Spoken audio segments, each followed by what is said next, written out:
Misa Kudus Hari Raya Pentakosta di Stasi Santo Paulus Kumurkek yang dipimpin langsung oleh Pastor Paroki Santo Yosef Ayawasi, Pastor Felix Janggur, OSA, berlangsung dengan penuh hikmat dan kedamaian. Hari Raya Pentakosta, yang menandai turunnya Roh Kudus atas para rasul sekaligus hari lahirnya gereja, selalu menjadi momen yang sangat istimewa bagi umat Katolik. Kehadiran langsung pastor paroki di tengah-tengah umat Stasi, tentu menambah sukacita iman dan meneguhkan persekutuan seluruh umat yang hadir.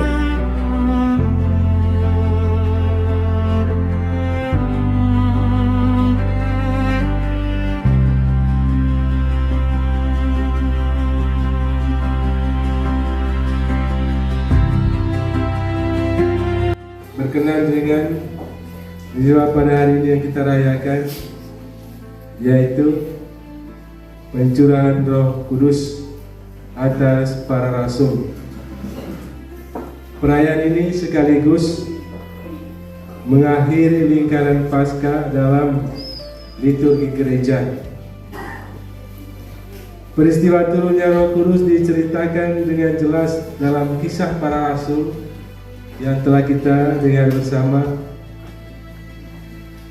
Roh itu turun di atas para rasul dan memberi daya yang istimewa kepada mereka. Kehadiran Roh Kudus adalah kehadiran dalam rangka pelayanan bagi karya keselamatan Allah. Daya Roh Kudus itu akan membuat kita senantiasa mengingat Kristus dan setia kepadanya. Sangat baik kita terus serukan, datanglah ya Roh Kudus, penuhlah hati umatmu, dan nyalakanlah di dalamnya api cintamu, dan baruilah seluruh muka bumi. Saudara dan saudari yang terkasih, maka dengan peristiwa pencurahan Roh Kudus yang kita dengar dalam bacaan mau mengingatkan kita kembali bahwa peristiwa pencurahan Roh Kudus atas para rasul mau meneguhkan, mau memberikan kekuatan bagi kita. Pencurahan Roh Kudus mau mempersatukan kita sebagai satu kawanan yang ada dan sedang dalam perjalanan menuju Allah. Sebagaimana yang digambarkan, dilukiskan oleh bacaan yang pertama tadi, yaitu kisah para rasul. Bagaimana para rasul berkumpul di Yerusalem, dan banyak orang yang berkumpul di Yerusalem dari segala suku, dari segala bangsa, kebudayaan, dan segala aneka bahasa. Lalu di Yerusalem itulah mereka menerima Roh Kudus yang memungkinkan mereka bisa untuk saling memahami, saling mengerti satu terhadap yang lain.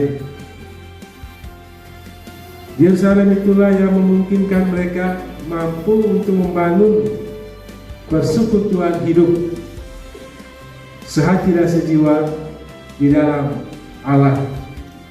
Saudara dan saudari yang terkasih, oleh karena persekutuan itu yang memungkinkan mereka mampu untuk saling memberikan kekuatan, saling untuk memberi peneguhan satu terhadap yang lain, sebagaimana juga yang menjadi doa pokok Yesus, ya Bapa, sebagaimana aku di dalam Engkau dan Engkau di dalam aku, maka hendaklah mereka ada di dalam kita. Saudara dan saudari yang terkasih, maka dalam kehidupan jemaat perdana,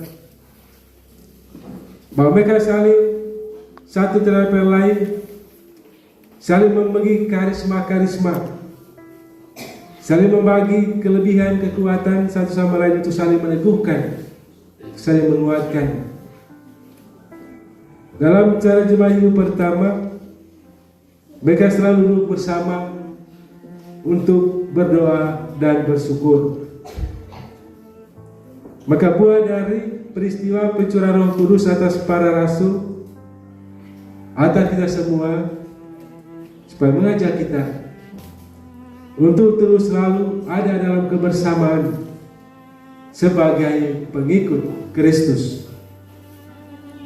Sebab oleh karena pencurahan Roh Kudus yang memungkinkan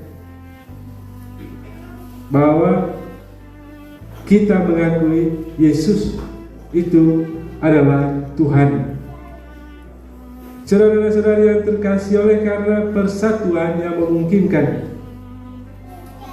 bahwa segala perbedaan itu bisa disatukan. Oleh karena persatuan yang memungkinkan bahwa kita saling menerima satu sama lain dengan aneka kekurangan dan kelebihan. Oleh karena persatuan yang mengajarkan kita untuk saling memberi pengampunan satu sama lain, maka peristiwa pencurahan Roh Kudus adalah peristiwa di mana semua pengikut Kristus, semua orang yang percaya itu ada dalam satu kesatuan yang tak terpisahkan, ada dalam satu kesatuan yang tak terputuskan. Yang kedua, dengan peristiwa pencurahan Roh Kudus atas para rasul, atas kita semua, tentu memiliki tugas baru sebagai tanggapan kita bahwa kita semua yang telah dibaptis dalam Roh Kudus itu dipanggil untuk menjadi satu tubuh. Kita dipanggil untuk terus memberikan kesaksian iman bagi banyak orang, sebagaimana para rasul. Dengan peristiwa pencurahan Roh Kudus atas mereka yang memungkinkan mereka tanpa takut lagi, mereka berani untuk memberikan kesaksian iman bagi banyak orang.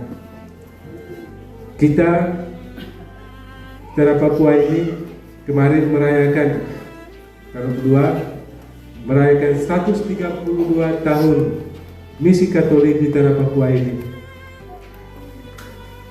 Tentu perjalanan misi ini bukan perjalanan manusiawi, dan perjalanan misi ini adalah perjalanan yang dituntun oleh Roh Kudus yang memungkinkan Pater Lecoq pada tahun 1894 menginjakkan kaki pertamanya di Sekro Fakfak.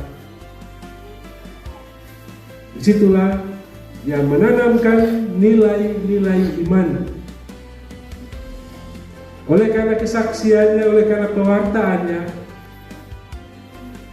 yang kemudian menghasilkan banyak buah. Uskup, imam, suster, para katekis, para pewarta, guru-guru agama, tokoh-tokoh tua-tua, itu adalah buah-buah dari panggilan, dari pewartaan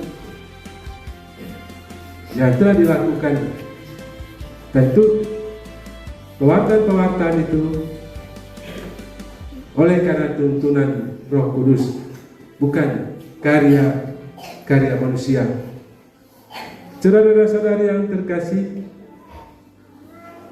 dengan kekuatan Roh Kudus itulah yang menjadikan para murid tanpa ragu, tanpa takut untuk terus memberikan kesaksian akan kebaikan, akan belas kasih Allah bagi banyak orang.